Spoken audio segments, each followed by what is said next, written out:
So I feel like if we're going to talk about resiliency, we have to actually identify what it's not. And this feels as important as understanding it's this capacity to be able to bounce back quickly. Resilience is not stoicism.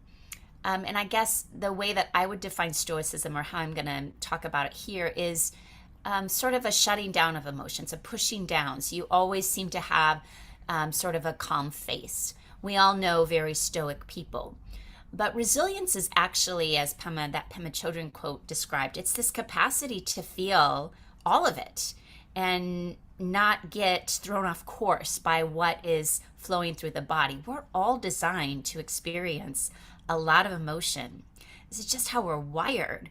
And so resilience isn't about, I'm just not going to feel anymore. Now that's being numbed out, right? Resilience is also not spiritual bypassing. And this is a term that John Wellwood, who is a psychologist, coined, I think, in the early 90s.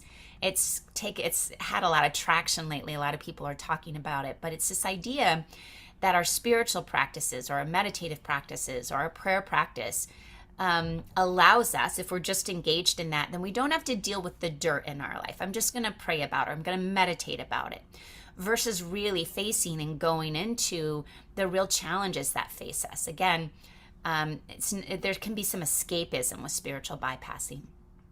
And last but not least, resilience is not an inborn trait.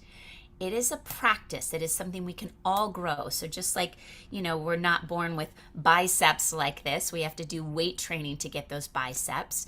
It's the same with resiliency. We're not necessarily born with an innate capacity to be resilient and to bounce back. It is something we develop and grow.